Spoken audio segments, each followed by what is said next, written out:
All right, we're going to go ahead and get started with our Spider sideline sit down with Coach Huesman, just so we can get as many of these questions in about the next 45, 50 minutes or so we can get you on your way in the next hour.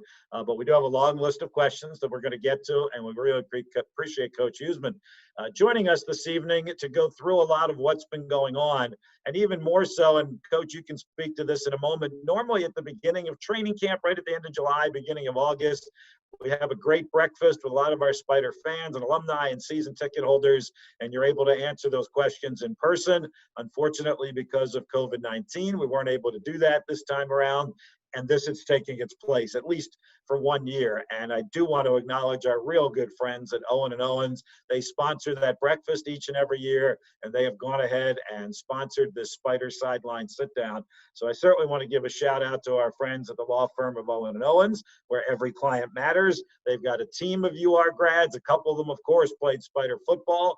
Joe Owen played for the Spiders. Sam Kaufman played for the Spiders as well. Owen and Owen wins by focusing on people, solutions, and successful outcomes. If you need their services, we certainly encourage you to check them out online at owenowens.com. And with that, Coach Huesman, we welcome you to our Spider Sideline sit down. How are you? Oh, doing good. Going semi-nuts, but I think things are starting to get back to normal. Not normal, but seeing the guys back on campus, getting that opportunity. Eventually, we'll start doing some things with them, but it's great to have them back here. Let's start there, Russ. Even before I get into questions, and I mentioned Joe Owen, he's actually submitted a couple of questions. I'll probably lead off with his since he's sponsoring our event tonight. But in real time, Russ, what's happening right now? I know the guys have been back. We've had 2 days of classes.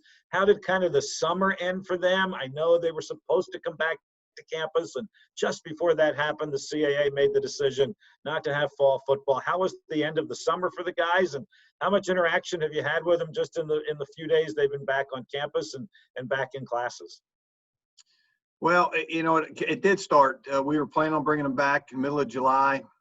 We had guys that are living off campus. We had local players that were here, probably about 15 of those guys. And we were prepared to bring everybody else back in July. I think it's July 14th or 15th, something like that. And we're moving forward. And then when they canceled the season, we made the decision that it didn't make any sense to bring them back. But the 15 guys that were here already, they let them come in with the basketball programs and get tested, and then they could do voluntary. They could use our facilities. So we've had probably 12 to 15 using our facilities, through July and into August here, doing it pretty religiously. And then it got to the point where everybody came back when the school told them it was their turn to come back, to get tested, to check into their dorm. They started with the freshmen. So the freshmen have been here for a little over a week probably. And then they moved it forward. And I think today probably was our last physical that they got done. So, when they test them, they got to go into quarantine until their test comes back. And, when they have a negative test, then they come in, they get the physical. And so tomorrow morning will actually be the first day that we will start the process with them. And you probably have a question how that process goes moving forward, but tomorrow morning will be the first day. I'm trying to get the freshmen in one at a time up on the second floor just to say hello, to welcome them, and they're with their coaches. Their coaches, all the coaches were there when they checked in and got a chance to see them. I didn't get a chance to see all of them, so they're coming up here and we're spending a little bit of time together. I saw Tyler Dressler in the hall. Bob, I know you saw him earlier. So, yes, we are starting to see him a little bit. And then probably in a week, we'll get some opportunities to go out there and do some position-specific stuff. Yeah, full disclosure, as you can see, Russ is in his office in the Robbins Center, and despite the virtual background, I'm in my office in the Robbins Center as well, and it's great to see life in the hallways, particularly on that football hallway this afternoon. Russ, when will you be able to have the entire team together when you can start to do some real honest-to-goodness football activities with the whole group? Well, the NCAA just passed a rule, emergency rule that says that you can have up to 12 hours now. Normally, in an off season, we get 8 hours of CARA, and then that's all strength and conditioning and some individual stuff. But they gave us 5 hours of potential practice time. But where you got to go, and the NCAA legislated of how you can bring your team back, what you have to do in stages. You just can't say, all right, we're going to start our 12 hours. Let's get out on the field together. It just doesn't work that way. So, they're going to have to start really, really slow. And the NCAA did this because, they don't know what kind of facilities they had, what kind of shape they would be in coming back. So Coach Brinks will have them for probably a week and kind of assessing where they are physically. Probably after about a week or a little bit more than that, then we'll expand it. Then get in the weight room, and then we'll expand it where the coaches can get out there with them and start doing individual drills. Probably the middle of September will be the first time that we can do any kind of team activity. We're not real sure about that date. It's kind of how we progress, how the virus is looking, all those types of things. But the NCAA says you can have 5 hours of practice time during the week, and with just helmets on and a ball. So, and we're actually still trying to get more clarity on what exactly you can do. I had a CAA head coaches meeting this morning, and John Heck, the compliance guy, kind of is kind of trying to figure out exactly what we can do. Can we do 7-on-7s? Can we do teamwork? But the NCAA is going to give us that opportunity to be around our team. It looks like the middle of September. That goes to October 4th. They'll reassess, kind of see where this fall is. And then if it looks okay, then I anticipate them saying you can have some practice time, whether it's a window to get 8 practices in, full pads, whatever it is, I don't know. But those conversations will be taking place in the middle of September to see what happens after October 4th. I hope that made sense. I don't know. Oh yeah, no, very, very detailed answer. We're still projecting a lot of things. There's still an awful lot of unknown. I think we certainly know that. If you've got questions, again, for Coach Huesman, use the Q&A feature at the bottom of your screen, as we'll chat with him for about the next 45 minutes or so. And we have a lot of questions, Coach, already in queue. So let me get them started. And the most overriding question I've got on these sheets, at least a half dozen, and Joe Owen from Owen and Owens actually led the way with these questions about recruiting. And Joe actually asked, how has this pandemic affected recruiting? How will recruiting be done in 2021? And will you likely have 2 classes of freshmen because of all this in the fall of 2021? I know that's a lot of questions from Joe, but he fired them away at you, Coach. Joe, you think you're sponsoring this thing or something? I don't know, man. How you doing, Joe? Good to have you on with us. I miss you. Can't wait to see you here, obviously. But recruiting's going great. It got sped up. I think a lot of the guys, the 21 class, there's a little bit of nervousness about them because not having no camps this summer. And some of them no football season, so that sped the recruiting process up. Our coaches have done an unbelievable job. When this all started, we spent hours and hours and hours on Zoom meetings and evaluating, prospects and then once we evaluated them, then extending offers. From that point, when we extend the offers, then it was Zoom call meetings. Whether it's the defensive guys and me with all the defensive prospects, or in the offensive guys with the offensive prospects, and we would spend hours and hours and hours on Zoom with the prospects. We showed them virtual tours of the facilities. We actually had one day where we actually had a junior day where we had, some of the professors on. Laura Thompson in the business school, and so we had that day for them, and we had to show them everything we had from facilities to the campus, to what our business school is all about, what everything's about, the University of Richmond. And it really worked well because we knew we had to get involved earlier than we normally do. Normally, before we start summer camps, we go out and spring recruit, come back and evaluate film.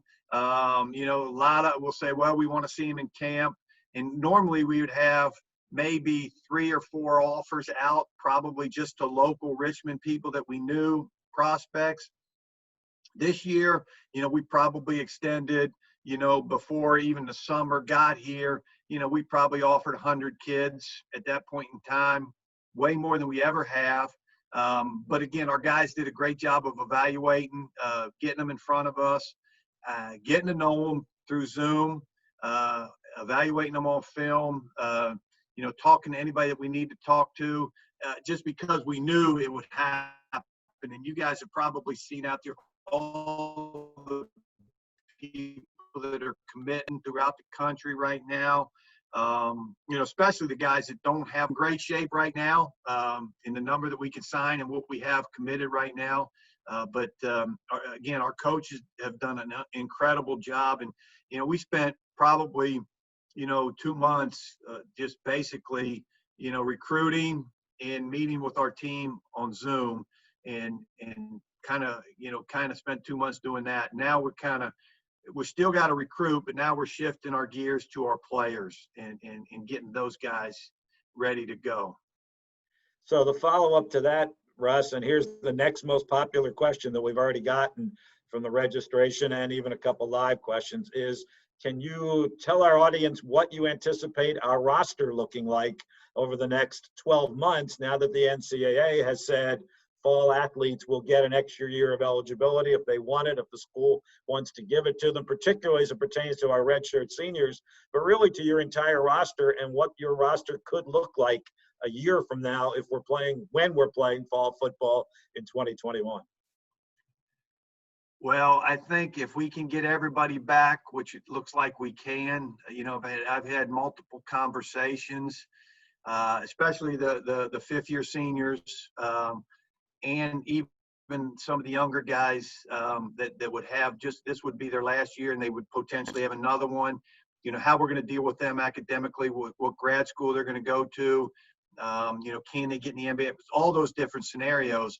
But the 21 season will be a season like none other here because, we're going to have the opportunity to have a roster probably like you should have in numbers. We came into this fall with a roster of 86, and that's the best, that's the most we've had since we've been here. We in theory next year, with our incoming freshmen, and again, these are all have to be approved by the administration, but we could get into the 90s, for probably the first time ever at Richmond. And if we get our team back, if we get everybody back in the fall, we're gonna be a team to be reckoned with. We got a great football team coming. We had a good team coming in this year. I felt so good about it, and where we were, athletically at key positions. And I think what's going to happen is we're going to get all these guys to stay, come back, and we'll be loaded up pretty good next fall. Well, with that in mind, let me ask a question that came off of the Q&A tab here. And first of all, let me give you a shout out off of the Q&A. There was a comment, you mentioned those virtual tours, that said, hey, for what it's worth, your virtual tours were awesome. Saw them on Twitter. So hats off to our folks who put all those virtual tours together. They're working for you. John Schroff and Alex Day. Great job, man. Yep. Those guys are top notch all the way. I had nothing to do with it. I actually said 6 words here sitting at my desk, and they took off with it. And thank goodness they did it because it's been great. It's been well received. And again, give John and Alex a ton of credit, man. They're doing a fantastic job. Well, that's recruiting in 2020, isn't it? Yep. That's the way you recruit now. All right, again, off of the live Q&A line, speaking of as we look ahead, in your opinion, how likely is a spring season? Are you in favor of a spring season? And if it happens, is that enough time to heal for a fall 2021 season? Well, we spent about an hour this morning on the CAA head coaches meeting just talking about those things. And I have my thoughts, and some of the other coaches have different thoughts. Some kind of agreed with my line of thinking. Do I think we will play in the spring? Yes, we will have some sort of a spring season. What that's going to be, I think part of it's going to depend on what happens this fall. If the SEC, the ACC play, and the other conferences play, Big 12 and the AAC and all the other ones, if they play this fall and they get a season in, our spring will look different than if they don't play and now everybody's planning on playing in the spring. I think it'll be way different. They'll push back 21, I think, and I think the spring will be more expanded if that's the case. So it's going to depend. We'll know more probably in October, how spring is going to look. I don't think they'll have a definite plan, but, we'll have a good idea. I think in my personal opinion, and I probably shouldn't even say this to everybody, but my personal opinion is it's too hard to play 8 games in playoffs and go into the middle of May and then show up in August and play September 5th against Virginia Tech. That's my personal opinion. I know a lot of people probably agree with that. Do I think we could get 6 conference games in some capacity and maybe play a conference championship game? I think you could probably do that and finish it up by early April. But again, there's so many conversations going on right now between the NCAA and the FCS conferences and the FBS conferences, and what's the Big Ten going to do, the Pac-12, what everybody's going to do. I think a lot of it's going to be dictated on what happens here in the next 3 to 4 weeks. Can we get football season cranked up in the fall? Can it last? And I do think that'll dictate on what happens in our spring. But to answer your question, are we going to play football games in the spring? We are going to play football games. Unless the virus is just out of whack and we're in the same exact situation we're in right now, we're going to play football in the spring. And you guys, and hopefully we got a bunch in the stands watching us. How many, whether it's playoffs or not, those questions will be answered down the road. Well, there's a couple questions let me ask as well, Russ, that came off of the sheet that I already have in front of me from guys and gals who have pre-registered. Do you expect there will be fans or no fans allowed at games in the spring? I need to get John Hart on this call to answer that question. I have no idea. I mean, I think the one thing, and again, I don't know enough about the virus, and obviously, everybody has their opinions from one doctor to the next, from one specialist to the next, and nobody really knows. But I do think if they can get rapid testing, where and it's cheaper and you can get results quicker, I think you can handle it a little bit better. Do I think there'll be fans in the stands in the spring? Yes. How many? What percentage? Who knows? But I do think we'll be playing football in the spring in front of our fans. I don't think there's a question about that.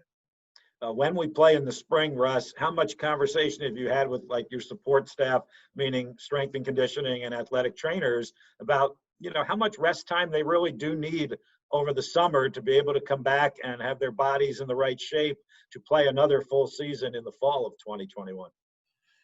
Well, see, that's been my whole point of saying let's play 8 games, let's go to the playoffs, let's go in the middle of May, and then come back and try to play a normal season. I don't think you can do that without pushing 21 back. I don't think 21 is going to be pushed back if the SEC plays. You think Nick Saban's going to say, well, Richmond wants to go to the playoffs, let's take this thing back, we'll show up at the end of August, let's start to crank this thing up in October? Him and I aren't that good of friends. So it's going to be – Well, you almost beat him one year, so, Well, it's going to be, I think a lot of that's going to be determined. But if you're asking me my personal opinion, do I think we can play 8 and get in the playoffs and do that? and come back in August, I don't think it's the right thing to do. And I'll let my opinion be known on that. Now, we actually, Jim Fleming at Rhode Island brought it up. He said the medical people are going to have to get involved in this too. Is this safe for us to do this and for FCS football to do this and to come back and go, or how much time do you need? I've got a lot of thoughts. I don't want to spend the whole time, talking about my thoughts of what should happen in the spring, other than I want to play football in the spring. I want to give our guys that opportunity. But I do have opinions on how many, how late to go in the spring. And I do not want a 21 season interrupted. I mean, I think that would be the worst thing that you can do in my mind is to interrupt. Now you interrupted 20, you got some partial spring, and now you interrupt 21. I think that's a bad move.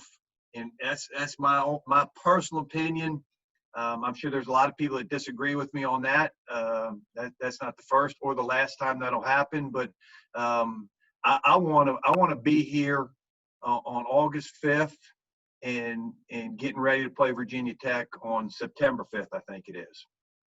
I think our fans might be in agreement with you on that, to have a full-fledged season in 2021. One more fan question, then I want to move on to some other aspects of your team and your coaching staff and your roster and that sort of thing. And we're getting a few more calls in here as well. But I thought this was a great question that I had here, Russ. What can we as fans, alumni, attendees of games do to help you now? What can we do as Spider fans to help Spider football and Coach Huesman right now?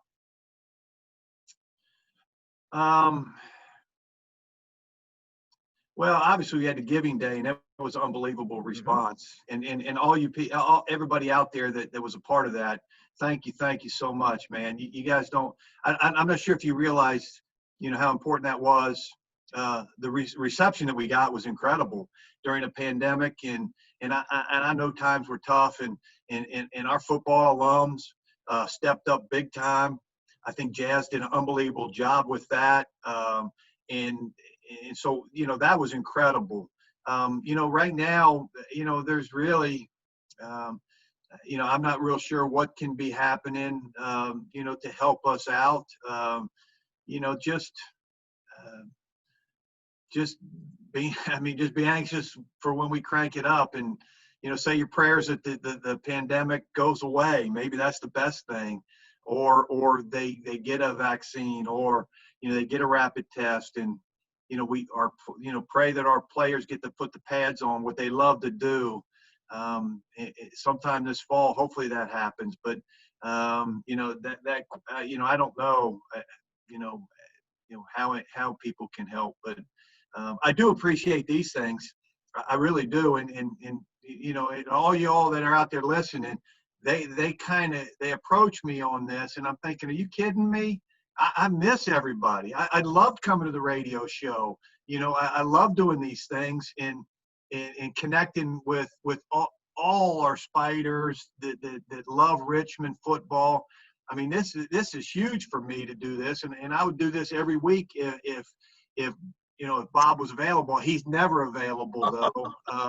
And Jazz is out there playing golf all the time. So, it's really hard to get these things done. But these are fun for me. These are easy. They're fun. And I love doing it. While you mentioned the radio show, I guess I'll bring that up. We are going to do a Spider Talk radio show. Unfortunately, in this day and age, it's going to look and sound different. We won't be at a restaurant when we get this thing started, but we will still have a Spider Talk radio show that'll be on our flagship station, ESPN Richmond, starting Thursday, September 10th. We'll archive it so you can listen to it later. You'll have the same opportunity you're having today to ask questions on that show, and we'll expand it beyond just football, and we'll cover all of Spider athletics on the Spider Talk radio show. So that show is coming back, and Coach Huesman will certainly be an integral part of that as well. Off of the live questions, Russ, how are you keeping your team motivated right now, knowing there's no fall season and we're still months away from potentially playing a game? It's really hard. Now that they're back, I think they'll be motivated. They're competitors, they're athletes. They want to be the best they can be.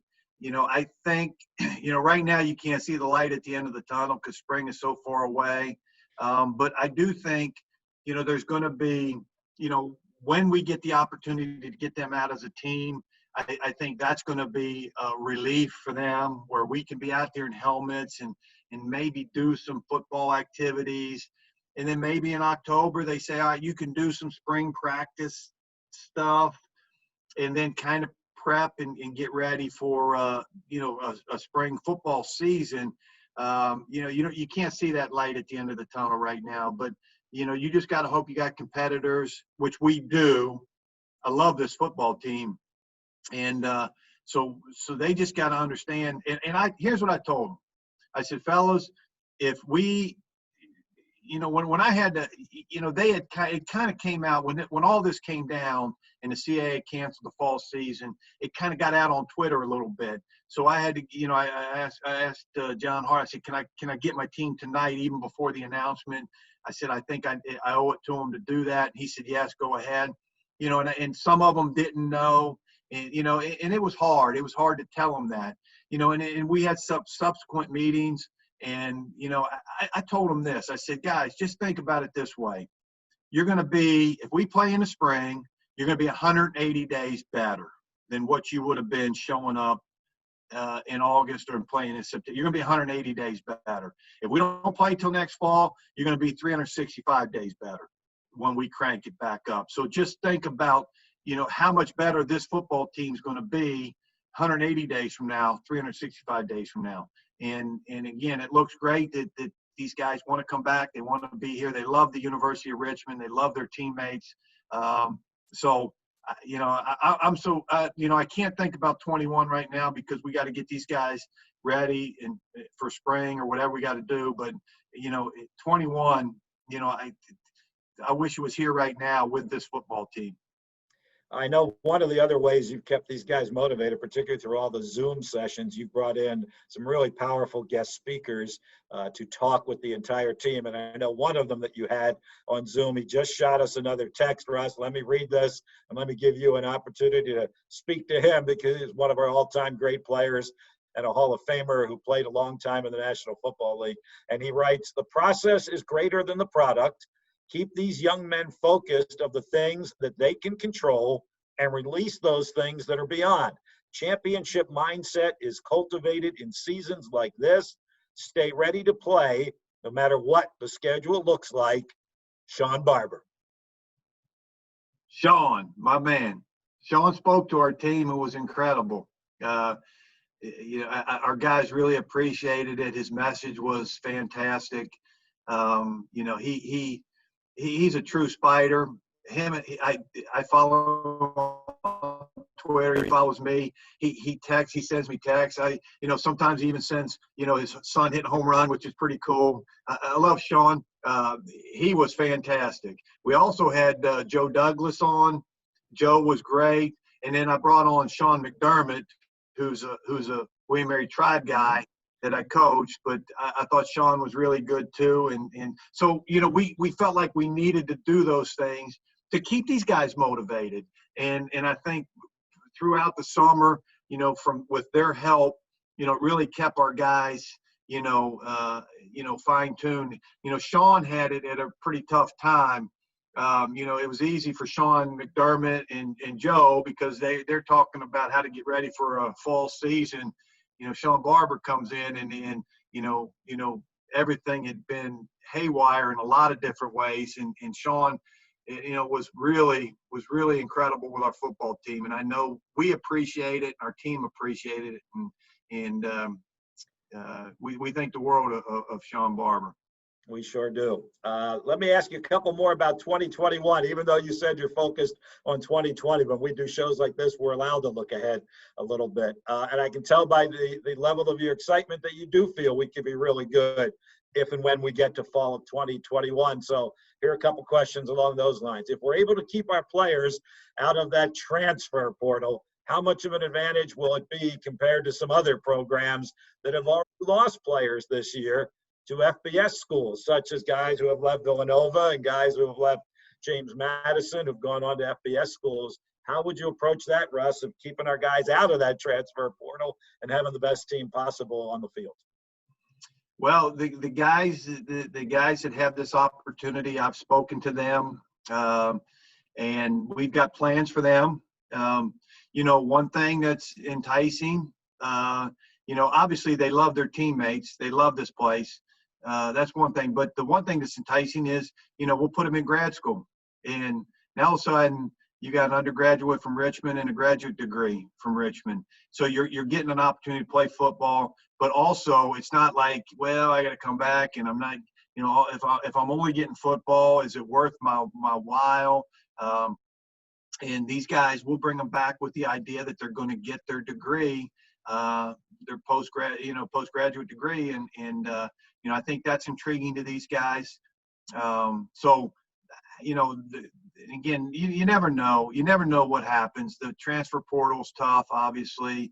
We haven't lost anybody into the portal where other people have, which is a good sign right now. I think our guys are bought in. We got the six fifth-year seniors that'll come back for their sixth year, and like I said, we'll put them in grad school, bring them back. They'll play next fall, get their degree, and I think they're going to help us win and win big. Off of the live Q&A line, can you discuss the likely quarterback depth currently and for the fall of 2021? Well, currently it's Joe Mancuso, it's Bo English, Jackson Walker, and then Jackson Hardy's the freshman we got in. So that's currently right now, and that's currently going to happen in the fall 21. So all those guys will be back in 21. Let's go from the players to the coaches, if you don't mind. You lost your special teams coordinator. Bobby Maffei left to go to Nebraska. I know you've had your hand in special teams a lot in the past. How are you going to operate special teams this year? Well, when Bobby left and went to Nebraska, and obviously he was our special teams coordinator. We lost another coach, and I elevated Drew Anthony to coach the safeties when Coach Brathwaite went to Charlotte.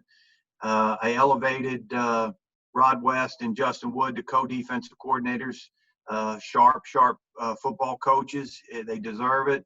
They'll do a great job. And then Drew, who was a volunteer for us, and had a lot of college experience, and I elevated him, and he's going to coordinate the special teams. But Bob, like you and I talked, I'm going to be very heavily involved in it. Matter of fact, I'm actually going to coach 3 of the units myself, and then he'll coach 1 unit, but he'll do a lot of the organizational part of it. The paperwork part of it, the depth chart part of it, those types of things. But before we got the fall canceled, I've spent a lot of my time, watching special teams film, getting thoughts, how, what I wanted to do, special teams wise, whether it's punt team, kickoff, cover, whatever it is. And we have those thoughts, and if we go into spring, we'll kind of go that direction. And then you're probably going to bring up Jeff. And then when Bobby left, we hired Jeff Hansen, and Jeff's going to coach the defensive ends. And so we're excited to get Jeff back. He's in the office. I know Bob saw him earlier today. Still cranky old dude. Hasn't changed a bit. Actually, I thought he had softened a little bit, Russ. Maybe he was just happy to see somebody walk. I don't want him to soften. I want him cranky. That's the Jeff Hansen I know. You all know him out there. He's cranky. He's irritable, but fantastic coach. We're thrilled to have him. I am really thrilled to have him back as an old familiar face like me. And yeah, we talked for 20 minutes and he really wasn't all that cranky. So he'll get into midseason form, Russ. No question, man. Wait till the season starts, man. He'll grunt at you. He won't even say hello to you. And we'll look forward to that. Hey, which of the 3 units that you're going to spearhead with the special teams? I'm going to take the punt, the punt return and kickoff cover, and then Julius McNair will take kickoff return. Now, obviously, all the coaches are kind of involved. You know, we use all the coaches in some capacity other than the coordinators, and you know they're all involved in it. But the lead coach will be Julius for kickoff return, and I'll be the lead coach for the other ones. And then Adam Ross will be the lead coach on PAT field goal. Okay. You alluded to the co-defensive coordinators, not unique in college football, but certainly more rare. How has that gone so far? I mean, obviously you haven't been out on the practice field to really implement it, but I saw Justin Wood in the hallway. How are he and Rod West, kind of the chemistry going with them, and how they're working as co-defensive coordinators? They're doing great. You know, it's when Adam left, you know, it never even once crossed my mind that I wasn't going to elevate those guys. I mean, it was, as a matter of fact, Adam came in and I had it in my mind that I was going to make those guys co-defense coordinators and hire Drew. And, you know, I asked Adam, I said, what do you think? He said, I think you should have co-defensive coordinators with Justin and Rod and elevate Drew. And, you know, so he spent a lot of time back in that room with them. And he didn't say that just because he's buddy or those types of things. He said it in confidence to me, and but that was as soon as Adam said that, you know, and you kind of plan ahead. You know, you always think about what do you do if this guy leaves or if this guy leaves, and how do you have in mind? Do you have people that you can elevate? Do you feel good about them? And you know, I felt good about both those guys. I think they're tremendous football coaches, and they understand the dynamics of it. And you say it's rare, but you know, it's not probably as rare as you would think in this day and age, having co-coordinators. You probably look on TV and watch a game, and you'll see it quite a bit. And so, you know, I think they'll be great. Will it be coordinators? How much will Russ Huesman be involved on the defensive side? We know you always are. Well, you know, they kind of phased me out last year a little bit. You know, I'd go in there, you know, but you know, I kept my mouth shut. You know, we had good coaches in there. You know, I think this year, I'm gonna really work hard on special teams. I'm gonna spend a lot of time on it. I'm gonna make sure that gets my undivided attention, and how much I'll be involved defensively. You know, I'm not real sure. You know, but I always will be. But you know, I do want to make sure that, you know, we were great on kickoff return. I think we were second in the country in kickoff return, and the other three units weren't really great. I mean, we were in middle of the pack in the NCAA in one, I think, and probably bottom third in the other two. And I think we got a great kicker in Jake Larson, who will make points for us. So, you know, I think if we can shore up special teams, I know our offense and defensive coaches will do a great job. I think we got good players, and I actually have some other thoughts that I don't want to get into in how we're going to use personnel on those units that probably is a little different than most people throughout the country's mindset on this. But I've kind of got some thoughts, and maybe when we get into the season, I can kind of explain, you know, here's where my thoughts are. So that's a little tease. That's a great tease, and we'll come back to that as the season unfolds. And you got some great players on defense anyway, right? Particularly that defensive line and linebackers are really a couple of strengths of the defense, right? No question. I mean, you know, I think, you know, when you lose a couple really, you know, quality defensive ends like we did, but you got to remember now, Darius Reynolds 2 years ago was a starter and had a great football season. He was coming off a little bit of knee problems and got a little bit late start, but still did a nice job for us. And then Caleb Brooks on the other side. Caleb played a lot for us and is dynamic, and so you feel good. And then at tackle, we got four that are tremendous players. Kobe Turner and Colby Retton, and then Ray Eldridge and Aiden Murray. And we feel so good about those guys, even to the point where, one of those guys could probably get on the edge to try to get our four best players on the field at any one time. So we feel good. And then obviously with the linebackers, I mean, we got 2 all-conference guys coming back, a freshman All-American. We get Phil O'Connor back, from injury. He didn't play at all last year. And then we signed 3 talented freshmen. And now all of a sudden we're going to get a fall and a spring to work with those guys, and they'll only get better. So feel pretty good about where we are. Let me ask a couple more as we're about running out of time. If you want to slide one in quick, use that Q&A feature at the bottom of the Zoom, and we'll try and get to it. How would you size up the size of our defensive backs this year as it relates to how they'll have to go up against tall receivers, and also their tackling ability of our defensive backs against big running backs? That question was already in the queue before you even answered that last question. Well, we're going to be inexperienced in the secondary in some ways, but if you just looked at it on paper, you say, well, they're inexperienced. That we lost Daniel Jones, Trent Williams, a corner.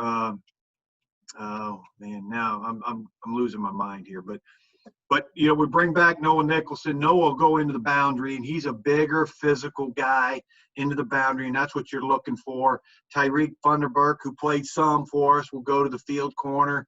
Niall Harris played all season at nickel outside there. We will move him to strong safety. We think he's going to be tremendous. Gio Sigler, not Gio, but Aaron Banks. I'm sorry, Gio's a redshirt freshman, but Aaron Banks was a starter at one time and went down with the leg injury. He's going to be a free safety. We are going to be talented in the secondary, inexperienced in some of the spots, but I think we'll be as talented as we've ever been in the secondary. And then we got some young guys. We got some freshmen that we signed that we think can be really good. Malik Mustafa, Amir Hall, Jabril Hayes, Gio is coming back. And so we feel really good about where we are in the secondary there. Brandon Feemster, I think, was the guy you were thinking about. Yep. Yeah. And we had Charlie and Brandon and Keaston, and man, But Brandon was a good one for us, yeah. Absolutely. Hey, a couple more, and we'll finish up. This is off of the Q&A. The daily Zoom meetings between the coaches and players was certainly instrumental in keeping the players focused all summer. With the limits in practice and training, will you need to continue those Zoom meetings in the fall, even though the players are on campus? Yeah, we won't have any meetings in person. We can't social distance here. Unless we stuck them in the arena and spread them all out, we won't have any meetings unless it's a one-on-one where a coach gets in one of the classrooms, and keeps his social distance with the mask on. But we will continue to have meetings via Zoom. Our coaches will have position meetings. And then I think the one thing is when we start to get out there for team activities, we will have meetings on the field where we can spread them out, and we'll go out there, and the first 20 minutes is going to be a meeting kind of walk through type of deal out there on the field. But as of right now, everything will be Zoom meetings. We actually just had a Sunday team meeting. They're all back, and we had a Sunday team meeting on Zoom this past Sunday. Yeah. Yeah, it is, again, part of the way of operating in 2020, whether it's with your current team or recruiting or whatnot, and obviously sessions like the one we're doing right now. I did have a couple of questions on this topic. Coach, how have you addressed the social justice movement, the Black Lives Matter movement, and its impact and reflection within the team, particularly as it applies within the athletic department? I give our team a lot of credit. When everything kind of started happening here, with all the social unrest and things like that, our captains got the team together immediately and had a team meeting. And, wanted to tell everybody that they love each other, that they got each other's backs. And then we met as a team the next day and started to talk through some things, all right, how can we, make this better? How can we confront the issues that are out there right now? We had these conversations. Our coaches, had individual conversations with their position groups, and we got feedback from our players, and how can we move forward to make it better? Obviously, our athletic department is on top of this and their thoughts and some different things and how we're going to handle, all these issues throughout the semester. I think our team is really close, and obviously and y'all know that it's tough conversations. These are conversations that probably I haven't had before, and player to player and coach to player, you got to have the hard conversations, and I think we did, and so we're moving forward with all the thoughts that we have through the athletic department, through our football team. But I do think our football team has become closer here in the last couple of months, to be honest with you. No great surprise there with the type of players we have, and that you We got great kids and recruit. Absolutely. Let me finish up with a couple of football questions, and then we'll be done. Are you planning on any position moves of players? That seems to happen once in a while. Any plan of position moves of players going into either the spring or next fall?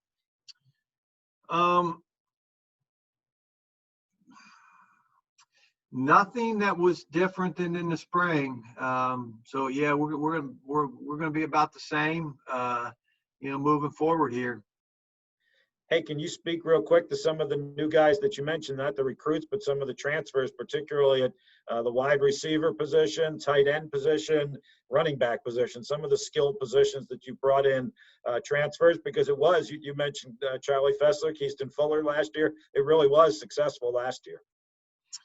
Yeah, I mean, we got Donovan Tennyson from, he played at Vanderbilt, but he's from here. He went to Benedictine High School. We've got Leroy Henry from East Carolina at wideout. John Fitzgerald's a tight end from Cornell. And then Dante Black, who we recruited very heavily out of high school from UConn, transferred in, and he was here in the spring. The other ones are just now getting here for the fall. And so we got to see how they are. The only thing we've told them is good luck, compete. You're not given anything. If you win jobs, you win jobs. If you don't, you don't. Let's go play and compete. And that's the way it's got to be. We've got good players at those positions. So these guys need to know that they're just not going to trot out there and all of a sudden, all right, here's 60 balls. They got to compete, and we got good running backs. Dante Black knows he's got to compete, man. We got some good players there. So, but it's you get them in grad school, you build depth, and if they have the kind of year like Keaston and Charlie had, that's fantastic. But they're good kids. The academic component's important to them. But I do think the football importance is extremely important to them too. So they got to compete just like everybody else, all the way across the board. All right, we mentioned playing and not playing. Last question, then we'll finish it up. Do FCS teams, and there aren't that many, but there are some that are going to play in the fall, do they get more practice time, even if it's just that they're playing one game later in the fall? Will they have an advantage of getting more practice time than teams like the CAA teams that aren't playing in the fall? Yes, they will. And again, nobody said this year was going to be fair. Nobody said it was going to be equitable.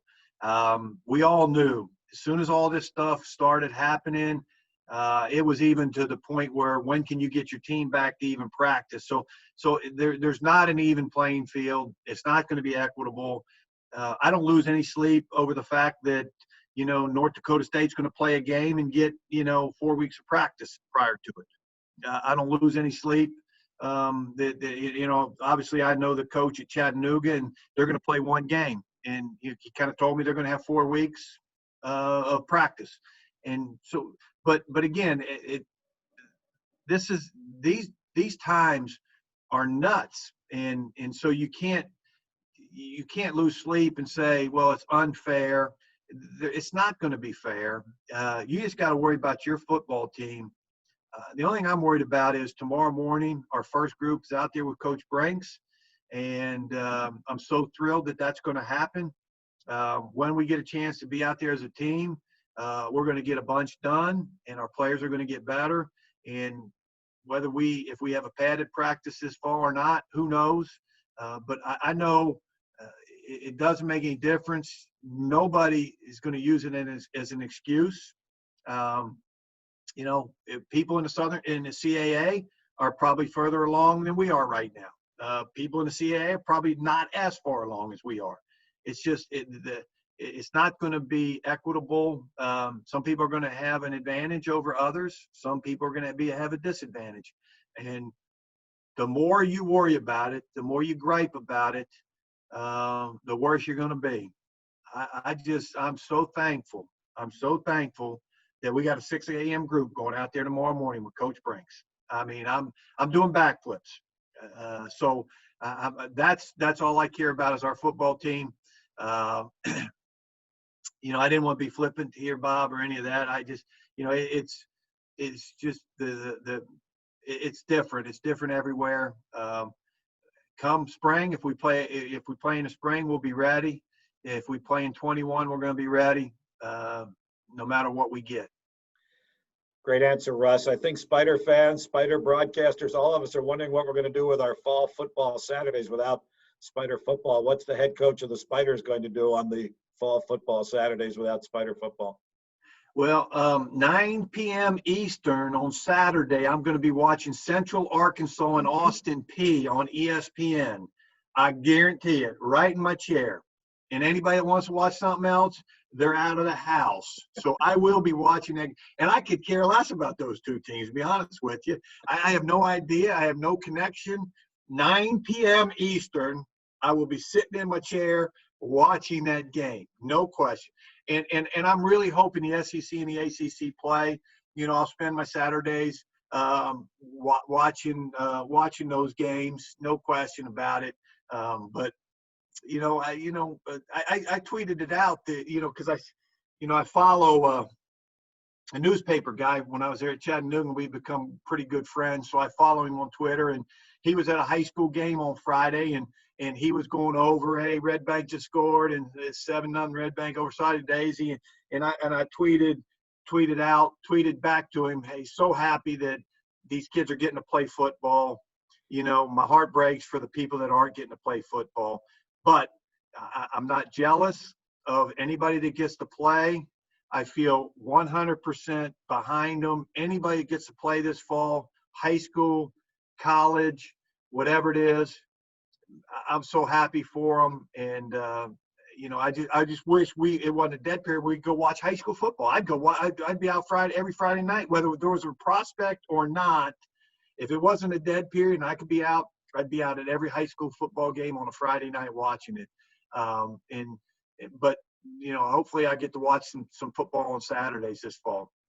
Man, you got me excited for Central Arkansas and Austin P. Now I'll be in front of my TV 9 o'clock on Saturday night. Hopefully this got our Spider fans fired up and gave them a little bit of insight, a little bit of knowledge. Let's do this again, Russ. As I said, we're going to do a version of our Spider talk show starting Thursday, September 10th, which you'll be a part of as well. But I really appreciate the time and great questions for you today as well. Thank you, Coach. Hey, I miss all you guys. I can't wait to see y'all in person. I miss y'all.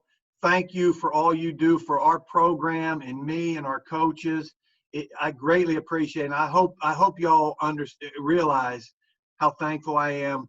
The people that were on this today. Thank you, and miss y'all. Can't wait to see you. Special thanks to Megan Dooley and Jasmine Coleman. Thank you again, Coach Huesman. And special thanks to our good friends at Owen and Owens who sponsored our Spider Sideline sit-down today. If you need legal services, we certainly encourage you to dial them up or check them out online. They've got all sorts of Spider grads and former Spider football players like Joe Owen and Sam Kaufman as well. OwenOwens.com for your legal services. Again, for Coach Huesman, I'm Bob Black. Thank you for tuning in. Stay safe, stay healthy, and as always, go Spiders.